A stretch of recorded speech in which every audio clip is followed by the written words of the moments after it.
Tuluyan na ngang ide-demolish lahat ng resorts na nakatayo sa Chocolate Hills, sinabi yan ni Idol Raffy Tulfo. At ang babala niya sa lahat ng mga taong involved dito, maging tagalabas man o tagaloob, kapag once na may kinalaman ka rito sa pagtatayo ng resorts sa Chocolate Hills, tapos ang buhay mo. Resorts sa gitna ng Chocolate Hills, sa tingin nyo guys, maganda bang tignan yun?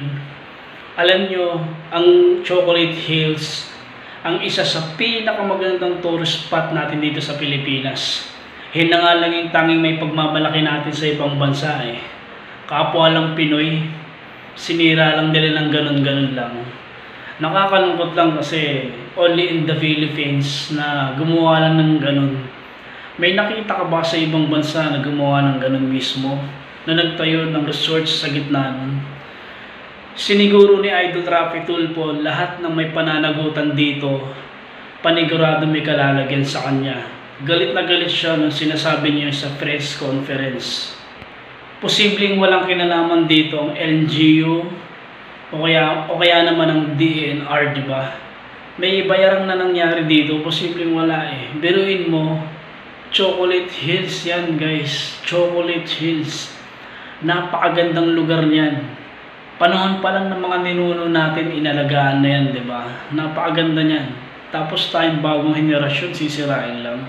Nang dahil lang sa salapit pera, kayamanan, para lang kumita. Sisirain nila ng ganun-ganun yung kalikasan nila. Kalikasan natin, di ba? Saan kayo nakita ng ganun, di ba? Naniniwala ba kayo na may bayarang nangyari dito? Birin mo sa tagal ng Chocolate Hills, tumagal lang ganun yung research dito. Posible bang may bayarang nangyari dito? I-comment mo nga sa baba. Sorry nga pala guys kung nakaubad ako sa mga vlog na ginagawa ko kasi medyo mainit eh. Balik na ulit tayo sa pinag-uusapan natin. Laking tulong din ang ginawa ng vlogger na to na i-vlog niya ang Bohol na kung saan nandito ang pinakasikat na Chocolate Hills. Alam nyo guys, kung di dahil sa vlogger na to, hindi naman malalaman ng buong mundo to eh. Pero maraming salamat pa rin sa kanya dahil kung di niya naman ginawa to, tuloy na magkakaroon ng research o istruktura dyan sa Chocolate Hills na yan. Bakit kasi hinayaan ng LGU o DENR na magtayo ng research dyan sa lugar na yan? Saan ba kayo nakakita ng ganun? Chocolate Hills, resort sa gitna nun. Diba? Napakaganda ng Chocolate Hills guys kung titignan nyo lang. Sa mga batang 90s o kapanahon na namin o kapanahon na ng mga magulang natin, tanongin nyo sila kung gaano kaganda ang Chocolate Hills. Diba? Siguro naman nasa libro nyo yan. Nasa libro nung binasa nyo yan habang nag-aaral tayo ng mga panahong bata pa tayo. Diba? Nakakalungkot lang dahil kapwa Pinoy ang sumisira ng kalikasan natin. Hindi nyo ba napapansin, araw-araw may namamatay, araw-araw may ano? Yun ay dahil sa kalikasan na ginagawa ng mga tao. Sana naisip din nila, bago sila magtayo ng ganyang bagay na yan.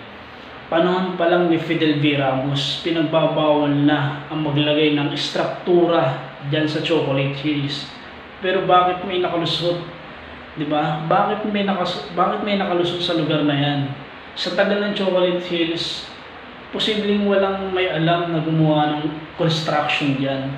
Kahit sabihin mong may permit sila o may papakita silang papeles, mali pa rin na nagtayo sila ng research dyan sa Chocolate Hills. Para sa akin, dapat lang talaga na i-demolish yan. Kaya naniniwala ako sa mga sinabi na Idol Raffy Tulfo na i-demolish niya lahat ng may kinalaman dito at lahat ng may pinalaman dito na politician, maging tagalabas ka man o tagaloob. Pag once na napatunayan niya may kinalaman ka sa pagtatayo ng research dito sa Chocolate Hills, sisiguraduhin niya na pananagutin niya lahat at makukulong lahat ng nagtayo nito. Diba? Kahit naman sinong tao eh, o Pinoy eh. Ikaw ba naman makita mo ako bilang mamamayan? Nakita ko, tagulat ako. Chocolate Hills, gitna ng resorts. Kahit ako babatikusin ko yun. Mali naman talaga eh. After 100 years, sige nga, puro research na yung lugar na yan, ang pangit tignan, di ba? Alagaan natin ang kalikasan natin, guys. Lalo sa mga kababayan natin, mahirap ang buhay. Sabi nga nila, kung pagod ka, pahinga ka lang, tapos tapon ulit. Pero huwag niyo naman sanang idamay, pati ang kalikasan natin. Kasi yun na nga lang yung may pagmamalaki natin sa ibang bansa, sisirain nyo lang.